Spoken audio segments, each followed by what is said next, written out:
All right, ladies and gentlemen, welcome back to the channel, guys. Today we have a fun little video for you, the future NBA star you've never heard of. Now, I'm sure a lot of you guys actually know who this is, but if you do not, or you're not familiar with, this is Leandro Bolmaro. He's a 6'6" Argentinian guard out of FC Barcelona.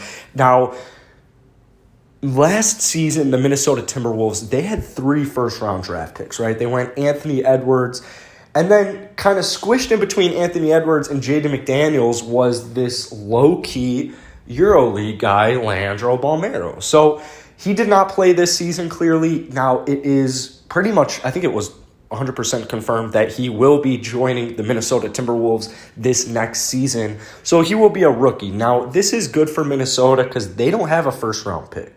So this is great because this is like their rookie. They're still trying to acquire young players, and this is perfect. A 20-year-old shooting guard. Now, we're going to talk about some of his pros. We'll talk about some of his cons a little later on in this video. But if you guys enjoy this video, if you wouldn't mind leaving a like, a comment, or if you're not subscribed already, if you could go ahead and hit subscribe if you enjoyed this video, man. It helps out the YouTube algorithm so much, and I'm trying to hit 5,000 subs by the end of July. So it sounds crazy. I honestly might shave my head if we get there, but we'll see what happens. Let's get into this video. Now, I was watching highlights of this guy, and I'm like, oh my goodness gracious. Like, this is unbelievable. Now, the issue with Leandro is, and a lot of EuroLeague players, is it's just a really small sample size, especially playing on a team like Barcelona. I mean, it's just star-studded.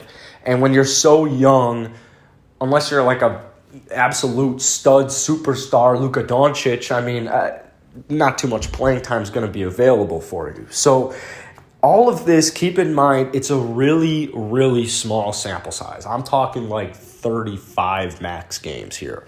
So very small sample size, but I think what I really like about EuroLeague players is they come into the league and they're just contributing.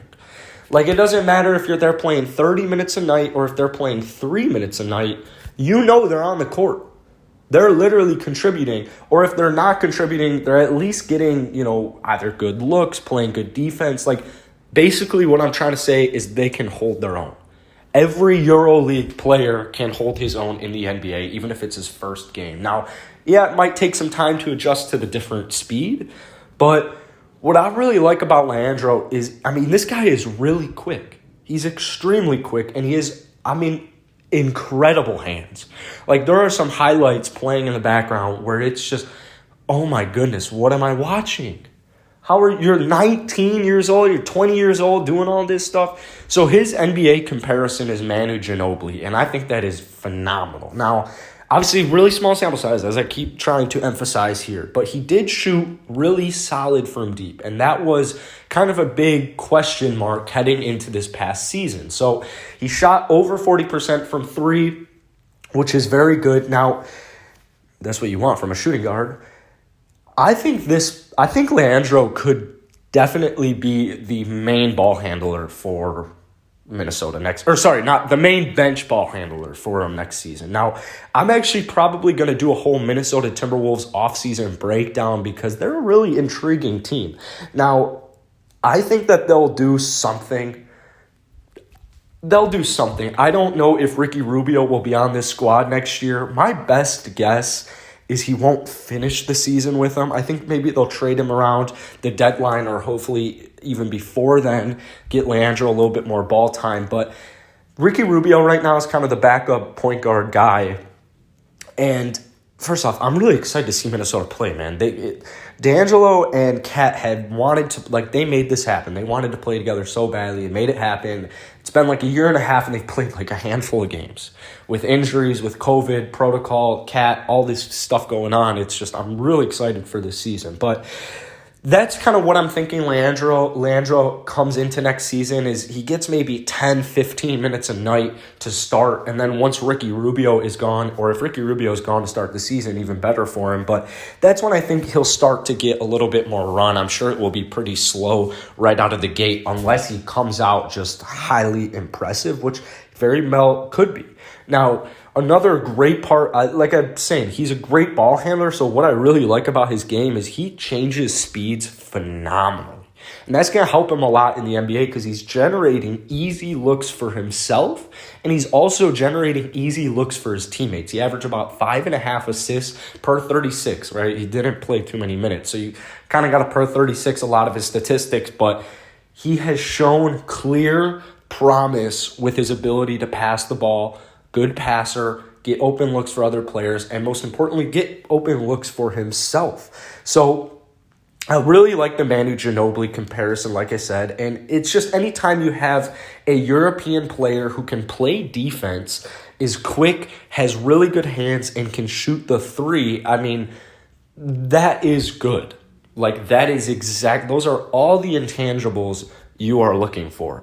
And for this Minnesota Timberwolves team, as I had mentioned earlier in the video, they are trying to acquire young talent still.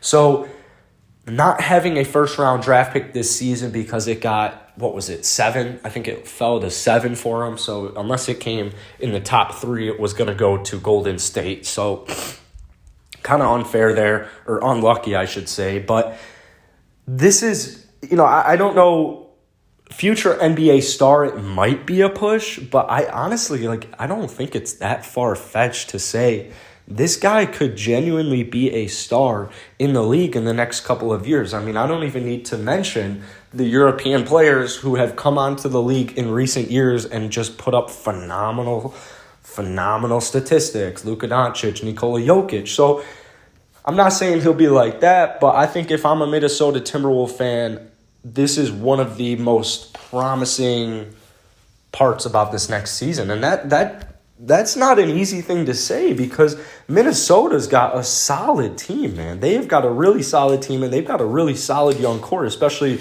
looking at Anthony Edwards. Now, they started playing just so much better at the end of the season, and I'll talk about that in my off-season video, so don't forget to hit the like button and hit that sub button because that's probably coming later tonight.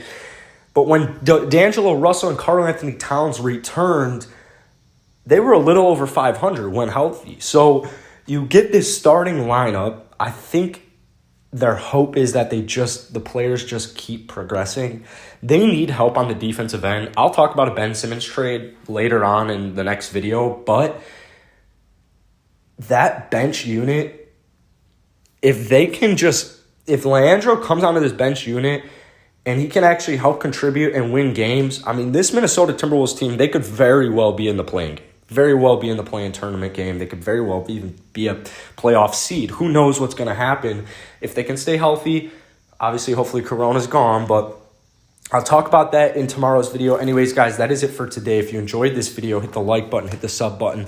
Let me know what your guys' thoughts on Leandro and how he's going to do next season for the T-Wolves. Peace.